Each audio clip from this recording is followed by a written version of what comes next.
Assalamualaikum warahmatullahi wabarakatuh. Materi kita hari ini adalah tentang tafsir ayat Al-Quran dan hadis Nabi Shallallahu Alaihi Wasallam tentang lingkungan pendidikan keluarga, sekolah, dan masyarakat. Kami dari kelompok 7, saya sendiri, Lisa, dan teman saya, Nur Wahida dan Supia Veronica. Lingkungan pendidikan sangat diperlukan dalam proses pendidikan, sebab lingkungan pendidikan dapat berfungsi untuk menunjang terjadinya proses belajar mengajar.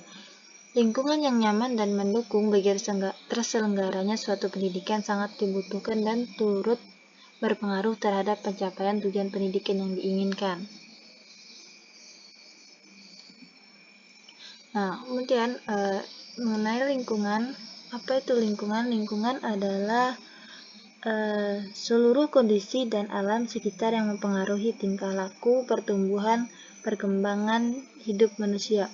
Jadi lingkungan ini mencakup segala material dan stimulus di dalam diri atau di luar diri manusia, baik bersifat fisiologis, psikologis maupun sosial kultural.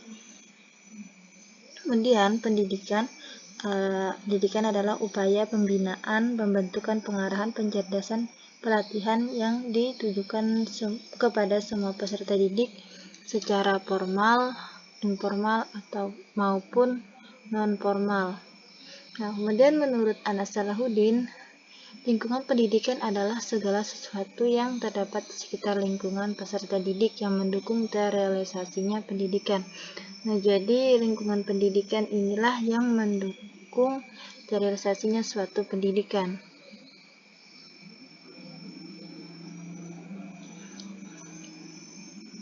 Kemudian, lingkungan pendidikan Islam adalah suatu wadah atau tempat berlangsungnya pendidikan Islam yang aman, baik, dan nyaman yang berlandaskan norma-norma Islami guna mewujudkan tujuan pendidikan.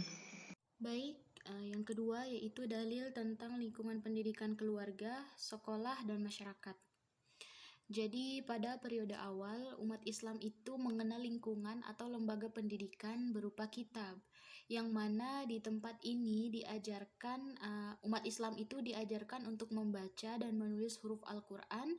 Lalu umat Islam pun diajarkan ilmu-ilmu Al-Quran dan ilmu-ilmu agama lainnya. Nah, begitu di awal dakwah Rasulullah SAW, beliau menggunakan Rumah Arkom sebagai institusi pendidikan bagi para sahabat awal atau yang biasa kita kenal dengan nama As-Sabiqunal Awalun.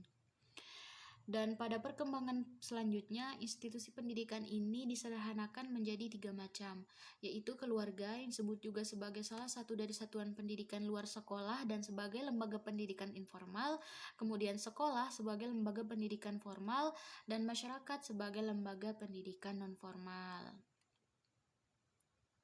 Nah, kemudian ketiga bentuk lembaga pendidikan ini akan berpengaruh terhadap perkembangan dan pembinaan kepribadian peserta didik.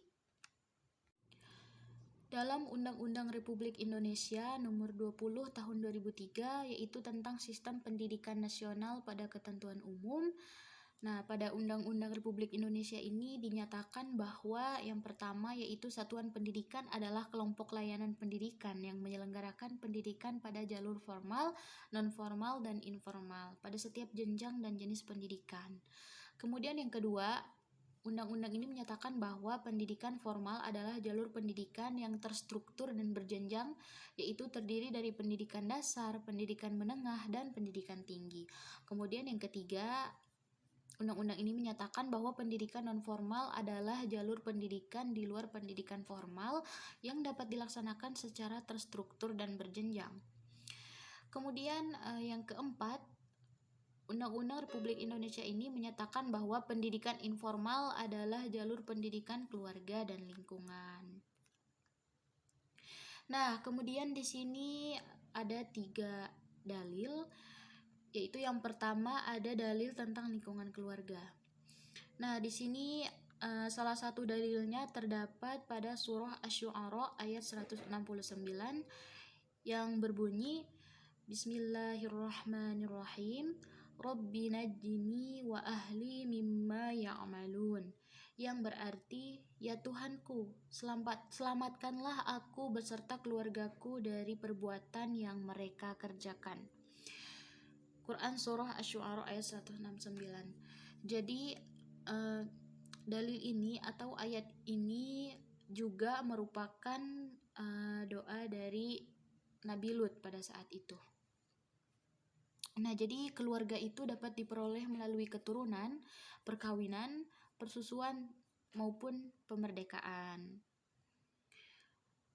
Kemudian yang kedua ada dalil tentang lingkungan sekolah. Di sini dalilnya terdapat pada surah Soba ayat 44 yang berbunyi, Bismillahirrahmanirrahim, wa ma atainahum min kutubin yadrusunaha wa ma arsalna ilaihim qablaka min nadhir, yang artinya, dan kami tidak akan pernah memberikan kepada mereka kitab-kitab yang mereka baca, dan kami tidak pernah mengutus seseorang pemberi peringatan kepada mereka sebelum engkau, wahai Muhammad sallallahu alaihi wasallam. Nah, jadi kenapa ayat ini kami cantumkan sebagai dalil tentang lingkungan sekolah?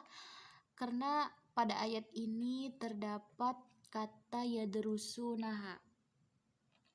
Nah, dari ayat ini jelas gitu bahwa kata-kata yadrusunaha itu merupakan berasal dari kata darosa yang merupakan akar dari kata madrasah. Nah, kata madrasah ini terdapat dalam Al-Quran. Jadi hal ini yang membuktikan bahwa keberadaan madrasah atau sekolah sebagai tempat belajar atau lingkungan pendidikan sejalan dengan semangat Al-Quran yang senantiasa menunjukkan kepada umat manusia agar umat manusia itu mau mempelajari segala sesuatu. Kemudian yang ketiga yaitu ada dalil tentang lingkungan masyarakat. Yang berbunyi, Bismillahirrahmanirrahim, Ya ayyuhan nasu inna khalaqnakum min dzakarin wa untha wa ja'alnakum syu'uban wa qabaila lita'arafu, inna akramakum 'indallahi atqakum, innallaha 'alimun khabir. Yang artinya, wahai manusia, sungguh kami telah menciptakan kamu dari seorang laki-laki dan seorang perempuan. Kemudian kami jadikan kamu berbangsa-bangsa dan bersuku-suku agar kamu saling mengenal. Sesungguhnya yang paling mulia di antara kamu di sisi Allah ialah orang yang paling bertakwa. Sungguh Allah Maha mengetahui maupun Maha teliti. Quran Surah Al-Hujurat ayat 13. Nah, jadi itulah dalil tentang lingkungan masyarakat. Kemudian yang ketiga ada kesimpulan. Nah, jadi kesimpulan dari presentasi kami kali ini yaitu lingkungan keluarga ialah media pertama dan utama yang secara langsung berpengaruh terhadap perilaku dan perkembangan anak didik. Kemudian lingkungan sekolah. Nah, lingkungan sekolah adalah salah satu dari lingkungan pendidikan di mana anak mendapatkan ilmu dan berbagai keterampilan lainnya dari seseorang yang disebut dengan guru. Lalu lingkungan masyarakat. Nah, lingkungan masyarakat merupakan lembaga pendidikan juga yang setelah keluarga dan sekolah. Nah, mungkin segitu saja presentasi kami pada kali ini. Wabillahi taufiq wa hidayah. Wassalamualaikum warahmatullahi wabarakatuh.